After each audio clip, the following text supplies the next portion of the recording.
There are lives that history watches, and there are lives that history overlooks. And then there are lives that exist in the strange, uncomfortable space between the two, close enough to the spotlight to be recognized, far enough from its center to be misunderstood. Vanessa Trump has spent the better part of 2 decades in exactly that space. Not invisible, but never fully seen. Not forgotten, but rarely understood on her own terms.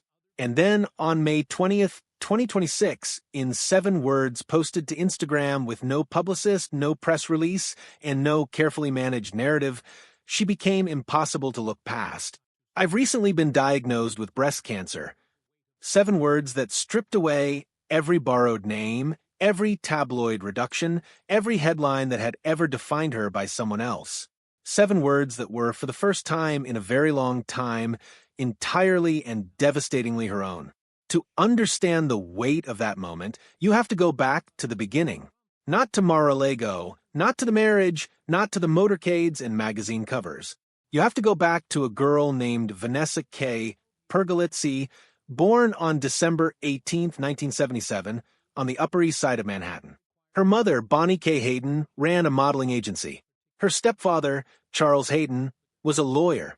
She grew up in a city that has always rewarded a certain kind of presence, and by every account, Vanessa had it.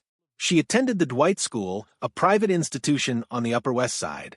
She modeled in her teens and 20s, signed to Wilhelmina Models, moving through late 90s New York with the ease of someone who had not yet learned what it costs to be consistently visible in the wrong kind of way. She was, in other words, building a life, and then a single introduction changed the architecture of everything. Vanessa Pergolizzi, who later took the name Hayden, first encountered Donald Trump Jr. through his father, and the two eventually married in November 2005. She became Vanessa Trump, and with that name came something that no one can fully prepare for, the particular gravitational force of a family that has always operated less like a household and more like an institution. The Trump name in 2005 was already a brand, a television empire mythology in progress. By the time the marriage ended 13 years later, it had become something far more total. The most politically charged surname in the history of American democracy. Through all of it, the rallies, the campaigns, the courtrooms, the presidency itself, Vanessa was present but peripheral. Not on the stage, not in the frame, but quietly, consistently there, doing the work that powerful families tend to outsource to the women within them. In 12 years of marriage, Vanessa and Donald Trump Jr. had 5 children together. Kai Madison, born in 2007. Donald John III and Tristan Milos, both in 2009. Spencer Frederick in 2010. And Chloe Sophia in 2014. 5 children in 7 years. A life measured not in career milestones or carefully managed public appearances, but in school pickups and pediatrician waiting rooms and the 10,000 invisible moments that shape a human being before the world ever gets the chance to. That kind of motherhood is never celebrated the way ambition is celebrated. It does not generate headlines. It does not produce content. It happens in the background, steadily without applause, and its results take years to become visible. But look at Kai Trump now, a young woman who competes seriously in golf, who carries herself with a groundedness that does not emerge from chaos. That kind of rootedness is not accidental. It is the result of someone, her mother specifically, building a structure around the storm so that the people inside it could grow without being consumed by it. The marriage ended in 2018 after 12 years. The statement Vanessa released was characteristically spare. We are separating as a couple and asking for privacy for our 5 children. No theater, no grievance aired through representatives, no performance of pain for an audience that had never been invited into her private life. Just a door, quietly closing. She was 40 years old. She had given more than a decade to a family that belonged, in some essential way, to public history. What she did next was something that is rarely documented because it is not the kind of thing cameras tend to find interesting. She rebuilt quietly. She protected her children fiercely. She declined, with remarkable consistency, to narrate her own survival for the people who would have eagerly consumed it. For 6 years, she existed largely outside the frame. A footnote, a former daughter-in-law, a mother of 5, doing the invisible work of raising human beings in a world that had decided she was no longer the story. And then, in the way that genuinely surprising things tend to happen, she became the story again, not because she sought it, but because something real had formed in the quiet. Vanessa and Tiger Woods had connected partly through their children, who attended the same school in Palm Beach, Florida. Trump and Woods' son, Charlie, had been playing golf in the same circles, and their parents had been seen at various events together. In March 2025, Woods confirmed the relationship publicly on Instagram, writing, "Love is in the air and life is better with you by my side," and Vanessa shared the post the same day. The internet responded with the particular intensity it reserves for pairings it did not anticipate. But what that coverage mostly missed was the more meaningful truth underneath the novelty of the headline.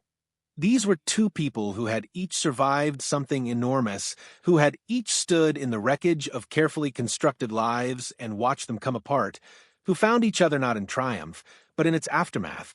Because Tiger Woods, by 2025, was himself a man carrying considerable weight. The most dominant golfer of his generation, perhaps the most recognizable athlete on the planet for the better part of 2 decades, had been through a collapse that was neither gradual nor private. A marriage ended in the full glare of tabloid coverage. Injuries had dismantled a body that had once seemed engineered for eternity, multiple knee surgeries, a spinal fusion, and then the accident in February of 2021 on Hawthorne Boulevard in California that very nearly cost him his leg. Doctors had privately questioned whether he would walk normally again, let alone compete. At the level that had made him a legend, he had rebuilt, somehow, imperfectly and incompletely, carrying the weight of everything he had survived without pretending it was not there. In that specific way, the connection between him and Vanessa made a kind of sense that the headlines never quite captured. Two people who understood what it means to survive yourself. The year 2026 brought fresh turbulence. Tiger Woods was arrested on a DUI charge in March following a crash near his Jupiter Island home. He pleaded not guilty and was involved in ongoing court proceedings, while reports confirmed he had spent time at a rehabilitation center in Switzerland before the incident. And Vanessa, the woman who had spent 12 years absorbing the turbulence of one famous family and had chosen, in the years since, to build her life with deliberate care and minimal spectacle, found herself once again adjacent to someone else's very public unraveling. What that cost her in private we cannot know. What she chose to say in public, in the weeks that followed, tells us something important. She did not issue statements. She did not position herself. She simply stayed, in the way that people who have done their own reckoning learn to stay beside others in theirs. And then May 20th arrived. Vanessa posted to Instagram, "I want to share a personal health update. I've recently been diagnosed with breast cancer. While this isn't news anyone expects, I'm working closely with my medical team on a treatment plan." She also revealed that doctors had performed a procedure earlier that week and thanked her family and medical team for their support. The post asked for privacy. It expressed hope without manufacturing it. It named her children as her source of strength. It did not promise to be a warrior. It did not frame her diagnosis as a battle to be won or a narrative to be managed. It was, in the most precise sense of the phrase, simply the truth. And after 20 years of having other people's truths told in rooms where she was standing, there is something quietly powerful about being the one to speak her own. At 48, Vanessa is part of a troubling and growing trend. Breast cancer rates among women under 50 are rising in the United States, with new cases in that age group increasing by approximately 1.4% annually between 2012 and 2021. The statistics do not care about surnames or circumstances or the particular texture of any individual life. They arrive the way all hard truths arrive, without ceremony, without warning, in the middle of ordinary days. Ivanka Trump responded to the diagnosis with a comment on the post, praying for your continued strength and a swift recovery. Love you, Mama.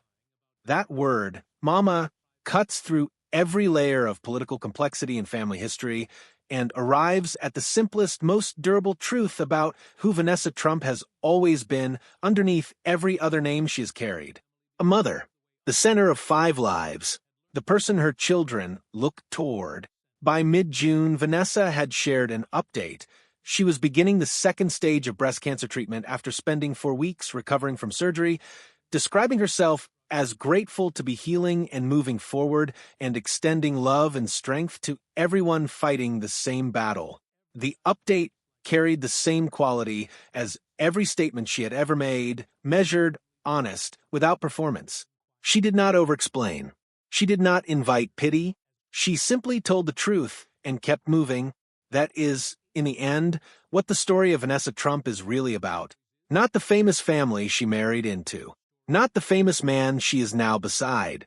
Not the diagnoses or the divorces or the arrests or any of the loud external events that the coverage will always reach for first. It is about what a woman builds when nobody is watching and what that building reveals when the hardest moment finally arrives.